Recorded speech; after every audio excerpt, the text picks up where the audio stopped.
The $5 million inheritance left by my father-in-law will be managed entirely by us, the couple. Also, I've decided to cut ties with my mother-in-law. Well, if that's how it is. Mom, don't take it personally. During my husband's funeral, my son and daughter-in-law suddenly made this announcement. Honestly, it's not the right time for such discussions. They stood there in front of all the relatives, looking smug. I couldn't help but feel exasperated. Wait, you're cutting ties? Are you sure that's a good idea? Of course it is. That's why I said it. Understood. If that's what you want. Upon hearing my response, my son and daughter-in-law left the funeral venue in high spirits, even though the funeral was still ongoing. But I won't remain silent. For now, let them enjoy themselves. I'll make sure they experience their own version of hell. My name is Lillian. After graduating from university, I joined a major bank. Although my primary role was receptionist, I met my husband, who worked in sales, and we got married after 3 years of dating. Thanks to the bank's reputation, my husband's income was substantial, so I retired early and became a full-time homemaker, supporting him. Isn't he independent yet? He's almost 40 now. My husband's complaints were never about work. He always centered around our only son, Justin. I know, right? Considering the good job he landed, he shouldn't be struggling financially if he puts in the effort. Justin spent his middle and high school years getting into trouble, often requiring police intervention. I wondered if my parenting had gone wrong. Despite managing to secure a job through our acquaintance, it seems his performance isn't great. My husband had pulled strings to get Justin employed at a major securities firm, but lately, his bad attitude had relegated him to menial tasks. The company could easily offer a 6-figure salary for regular work, yet Justin was earning only around $30,000. As a result, he frequently came to our house, borrowing money from my husband. Hey, sorry, but I'm in a tight spot again this month. Can you lend me $1,000? Enough already. Isn't it because you don't work properly? Despite saying that, my husband always ended up lending money to our son. Fortunately, due to my husband's earnings during his banking days and our multiple real estate properties, we've never faced financial difficulties. However, I couldn't help but worry about Justin's nonchalant attitude. How does he plan to survive after we're gone? One day, after living like this for a while, I've met someone I want to marry. out of the blue, Justin revealed this news. Finally, maybe now he'll start living responsibly. My husband and I were genuinely thrilled about Justin's marriage. We expected to meet his partner during the introduction, but when we finally did, she had a flashy appearance and lacked manners. Nice to meet you. I'm Abby. Nice to meet you too. Please take care of Justin. No need to say that. Leave it to me. Can this person be trusted after marrying into our family? Isn't she great? We met at a bar. Can you believe she's even 30? Enough, Justin. Let's not talk about age. The two of them were completely absorbed in each other, disregarding us. Although I worried about the future, if they got along well, perhaps that would be enough.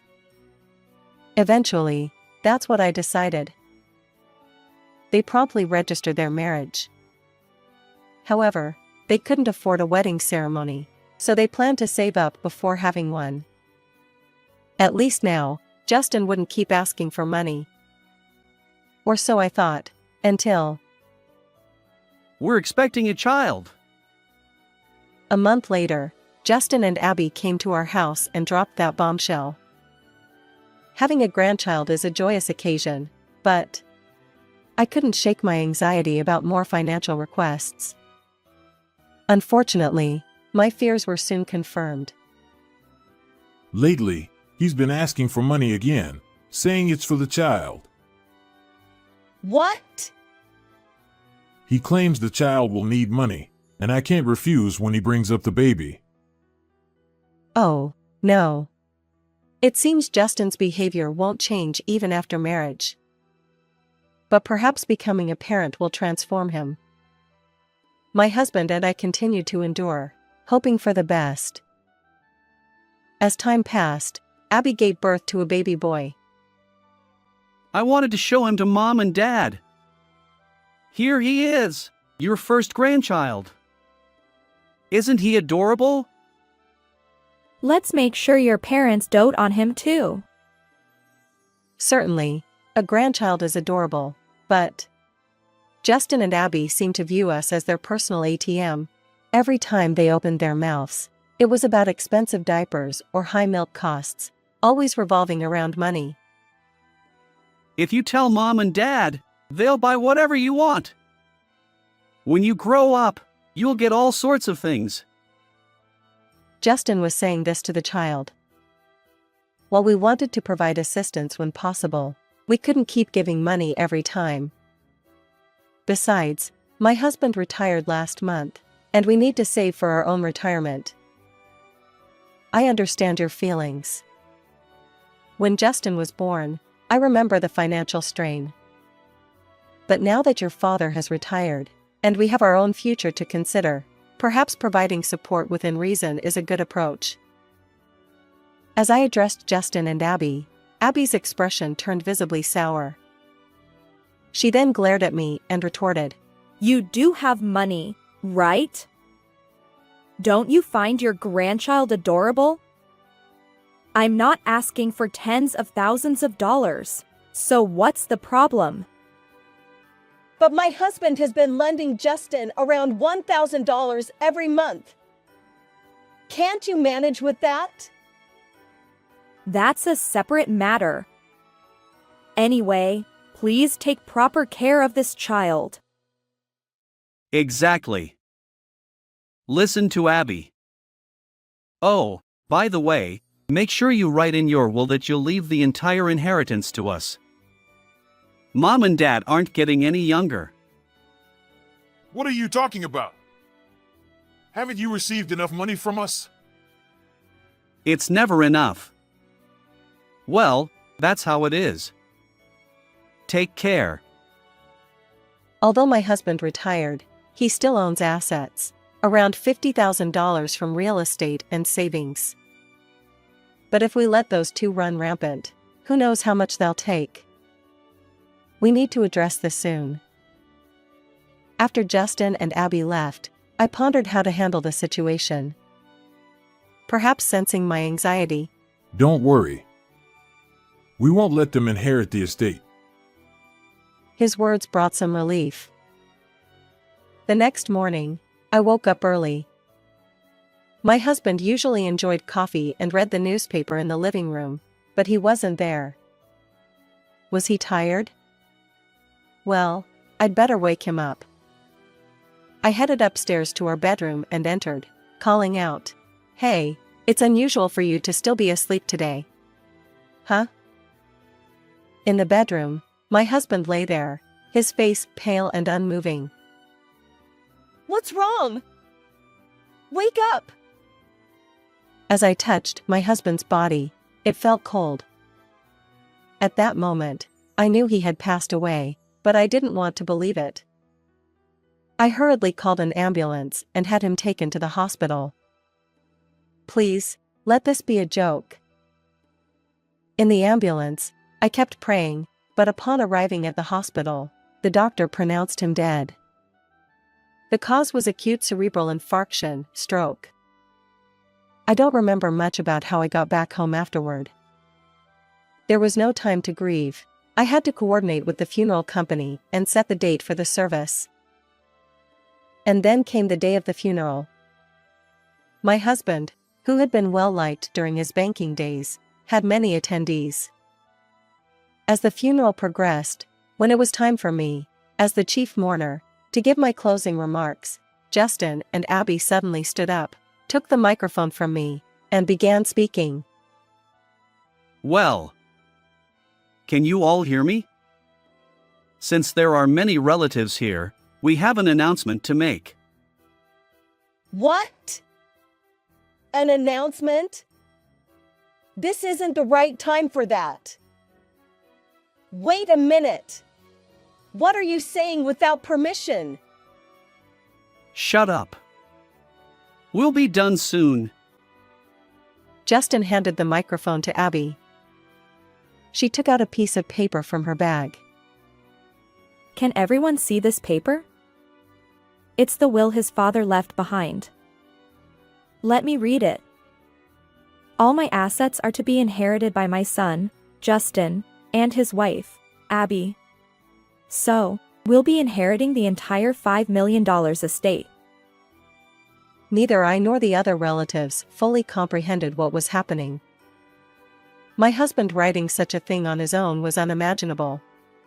The funeral hall buzzed with confusion. Now, everyone, calm down. Also, we've decided to cut ties with my mother-in-law, Lillian. Cut ties?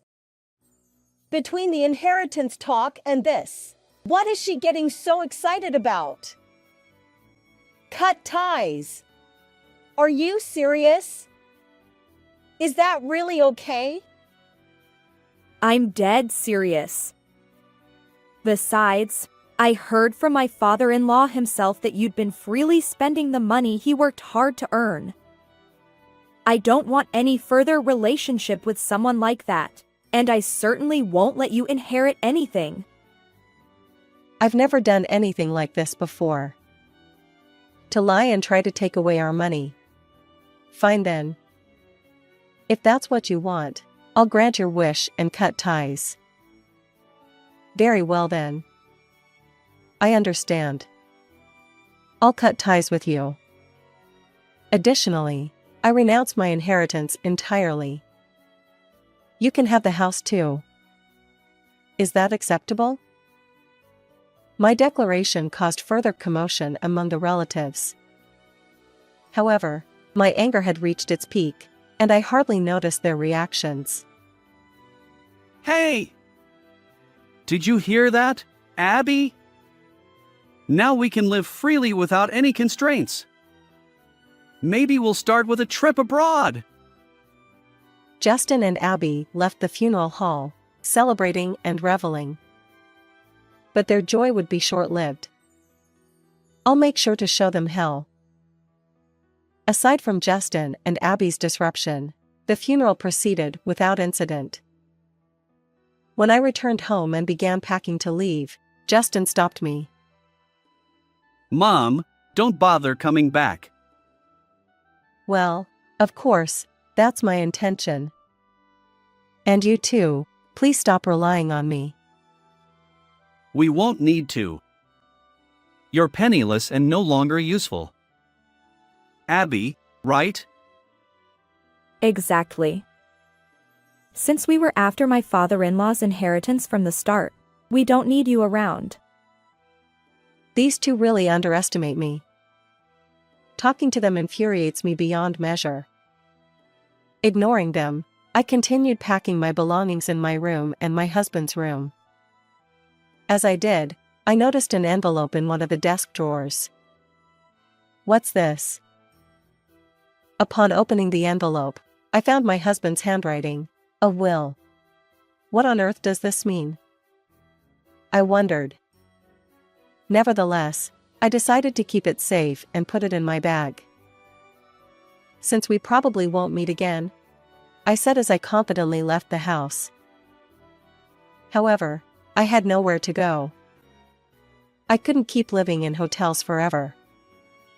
To find a permanent place, I visited the real estate agency I usually dealt with and signed a lease for an apartment.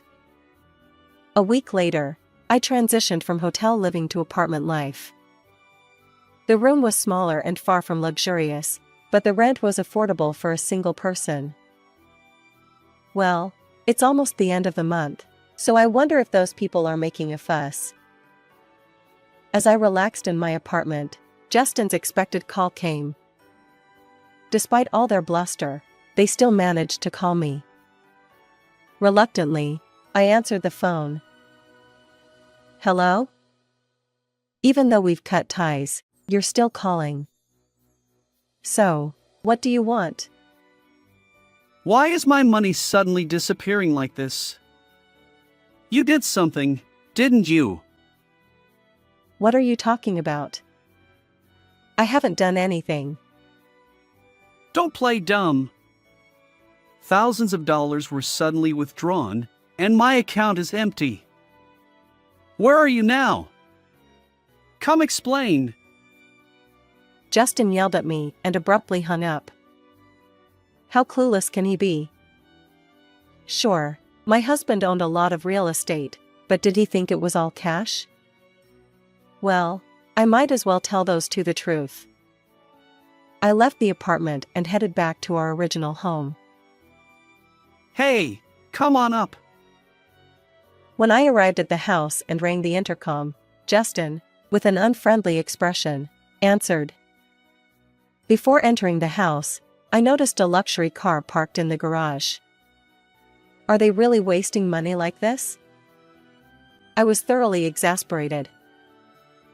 So? Why did you bother calling me out? What explanation do you want? Look at this. He showed me his bank account. Several withdrawals, each in increments of $10,000, were listed. You tampered with the bank, didn't you? Exactly. Even though we have the will. They were convinced I was the villain. How foolish. You know, do you really think your father, who was just a bank employee, bought all that real estate with cash? Yes, when you add it all up, it's a $5 million estate, but that's only if we sell the properties. Even after saying this, they still looked bewildered. Still don't get it? All this money is being deducted from the bank. It's all debt. Understand? Finally, Justin seemed to grasp it. What the? You should have told us beforehand. There was no reason to. After all, you two inherited everything from your father, right? Well, there's still rental income, so it won't go negative if you manage it normally. Yeah, but we bought a car this month and went on a trip, so we're broke. Can you help us out a bit? At that moment, I slapped Justin across the face. How self-centered can he be? He never even considered my feelings. Enough is enough. You said it yourselves, didn't you? According to the will, I've transferred the inheritance rights to you. So, isn't it normal for you to inherit all the debts too? You're not kids anymore, so don't rely on your parents forever. Justin, who had just received a slap and was yelled at by me, covered his face in shock. Until now, I had never used violence against Justin, and he probably never expected to be physically confronted. Watching our exchange, Abby, Justin's wife, started making a fuss. What are you doing? Justin, are you okay? This is violence. I'll report it to the police for assault. Thank you for mentioning the police. As if I had been waiting for this moment, I pulled out the genuine will. The police? I don't mind at all. But first, take a look at this. Do you recognize it? What's that envelope? This is the authentic will left by my husband. Justin and Abby both turned pale and froze on the spot. They must have thought it was impossible for the real will to surface. After all, they had forged a fake one. Their expression said it all. What are you talking about? The will was handed to me directly by my father-in-law. Then show it to me. I confronted Justin and Abby, who reluctantly handed over the forged will. When I compared it to the real one, the difference was clear. As I suspected, this is a fake. Abby, this is a serious crime. Are you ready to go to the police for document forgery? No, well, that's... Despite just having a baby, what are you planning to do now? I'm not asking you to return the inheritance rights, but it's only fair that you inherit all the debts. You're not going to keep relying on your parents forever, are you? I spat out these words and left their house. This time, I was sure I wouldn't return. In the end, I didn't report the fake will to the police. The debts were already overwhelming, and I didn't want them to increase further. Justin called me later, revealing that he had sold the real estate in a panic to keep up with the loan repayments. Unfortunately, its value had dropped significantly, and he was still struggling with debt. Abby divorced Justin, and although she tried to claim alimony, her reckless spending during their marriage worked against her. The custody of their child went to Abby, but the real victim was the child. Growing up without knowing their biological father's face, it's truly heartbreaking. As for Justin and Abby, I no longer cared. But I sincerely hope that their child will find happiness. With that wish in my heart, I plan to spend my remaining years in peace. How did you like this story? If you enjoyed it, consider subscribing to my channel. Until next time.